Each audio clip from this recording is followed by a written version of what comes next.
Welcome to Stanley, Scuba, Sailing, and Adventures.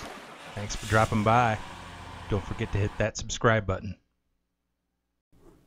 Bareboat Charter Sailing, Southern Belize, Part 2, 1st of March, 2020. Morning, March 1st.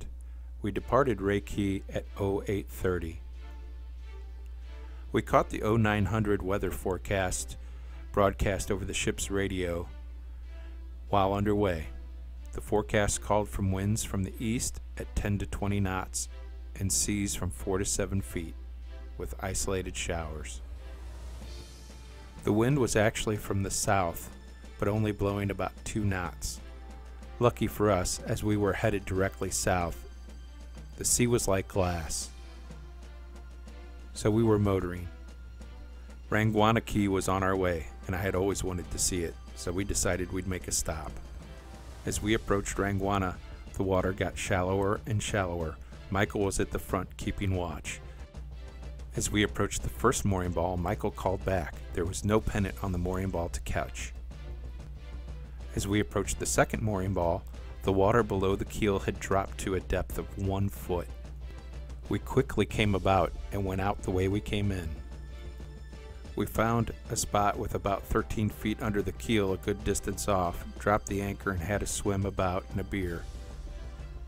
We had dropped our anchor at 1100, and by noon we were underway again, headed south. We were headed for the 3 southernmost keys: Lime Key, Hunting Key, and Nicholas Key.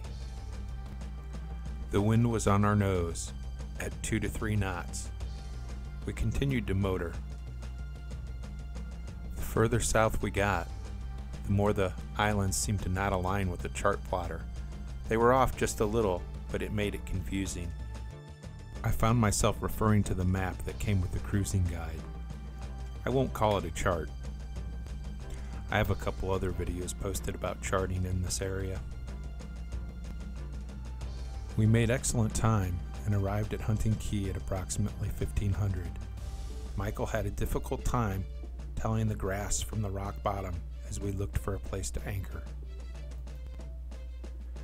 We dropped anchor with about 12 feet below the keel, but by the time the boat settled and we'd let out the road, we drifted back.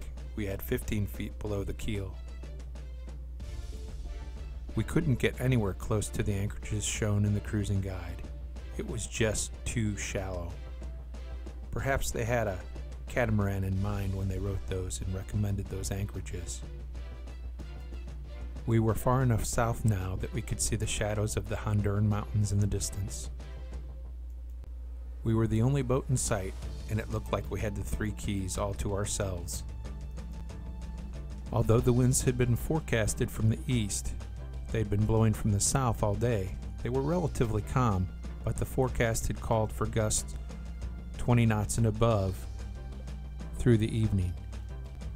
I was concerned about our anchorage, as we couldn't get very close to the islands and did not have very much protection from the wind.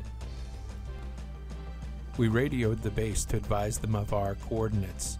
The communication was difficult at best. We were nearly out of range. A catamaran showed up just at sunset and tucked in very close to Nicholas Key.